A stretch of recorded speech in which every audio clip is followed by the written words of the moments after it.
여러분 안녕하십니까? 강습쌤의 미주알 고주알입니다. 최근에 발표된 우리나라의 합계 출산율은 0.84였습니다. 이는 OECD 국가 중에서 가장 낮은 수치입니다. 잘 아시다시피 합계 출산율은 한 여성이 평생 동안 낳는 자녀 수를 뜻합니다.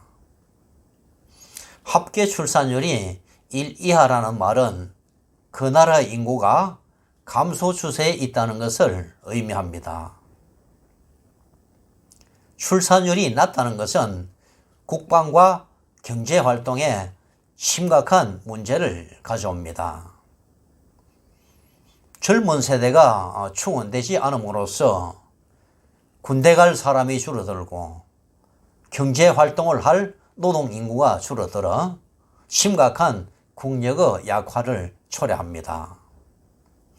도대체 젊은 세대가 출산을 기피하는 이유는 무엇일까요? 우선 양육에 필요한 과다한 교육비를 들 수 있습니다. 자녀가 태어나는 순간부터 부모의 경제적 고통은 시작됩니다. 공교육이 확장되어 국가 부담이 늘고 있긴 하나 부모가 감당할 몫은 여전히 큽니다. 특히 우리나라의 사교육은 부모의 지나친 교육열과 상승작용을 일으켜 엄청난 출혈을 강요합니다. 자녀에 대한 교육열과 자녀 사랑은 어느 나라 국민 못지않지만 감당할 수 없는 교육비 때문에 출산 자체를 포기하는 지경에 이르렀습니다. 한 아이가 태어나서 어린이집, 유치원, 초등학교 6년, 중학교 3년, 고등학교 3년, 대학교 4년의 교육을 마치는데 걸리는 시간은 약 20년 정도 됩니다. 그 중에서 출생 후 초등학교 저학년까지의 양육 과정이 가장 힘든 시기입니다. 부모가 자녀 돌봄에 온 신경을 집중해야 하는 시기이죠. 한 아이가 태어나서 본인의 힘으로 기본적인 생활을 하는데 필요한 시간은 최소 10년입니다. 즉 아이가 10살이 될 때까지 부모는 자녀 양육에 매달려야 합니다. 농경사회에서는 자녀의 출산이 미래 노동력의 확보라는 의미가 있었기 때문에 출산율이 줄지 않았습니다. 농사를 지으면서도 틈을 내어 자녀를 돌볼 수 있었고 또 대가족 제도였기 때문에 부모 대신에 자녀 양육을 대신하는 도움도 기대할 수가 있었습니다. 그러나 오늘날의 현대산업사회에서는 부부 중심의 핵가족이 보편화되어 자녀 양육은 순전히 부부 몫이 되면서 일과 양육을 병행하는 것이 불가능하게 되었습니다. 부부가 살아가기 위해서 매일같이 경제활동에 매달려야 하는 것이 당면한 현실입니다. 맞벌이를 하기 위해서 자녀를 갖지 않는 가정, 이런 가정을 딩크족, 즉 더블 인컴 노키즈라고 부릅니다.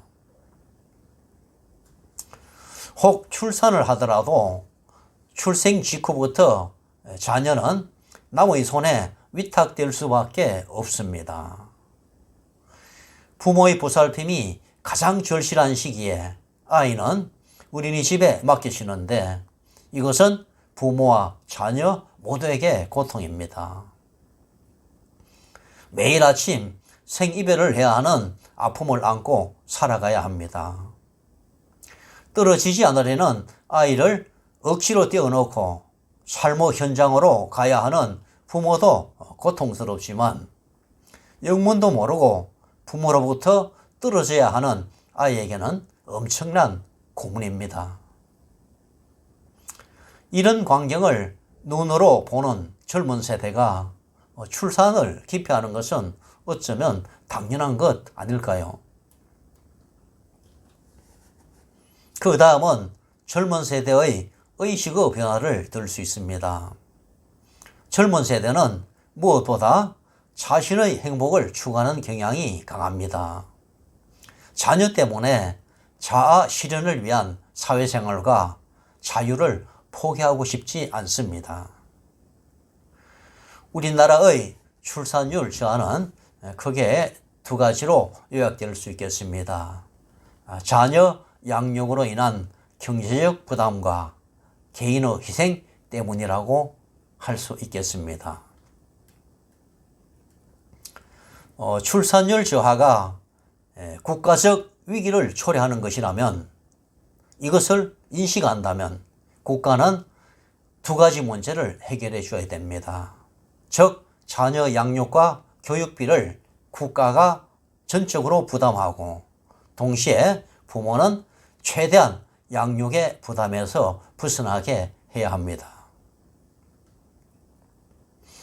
얼마 전 정부가 유보 통합 과정을 추진한다는 소식을 들었습니다.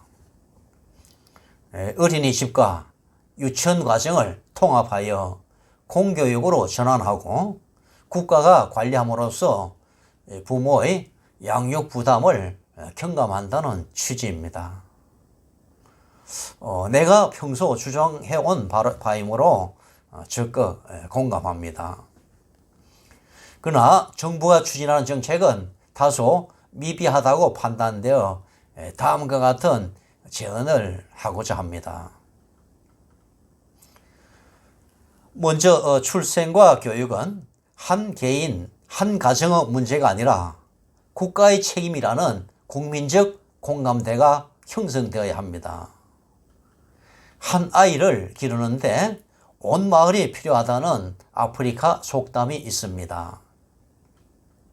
한 아이의 출생이 한 가정의 축복에 그치는 것이 아니라 그 사회 전체에게 주어진 축복이기 때문에 그 아이가 바르게 자랄 수 있도록 모든 사람이 교사가 되어야 하고 온 세상이 교육장이 되어야 한다는 의미입니다. 이 속담은 우리가 당면한 저출산 문제를 해결하는데 되새겨야 할 꼭 필요한 키워드라고 생각됩니다.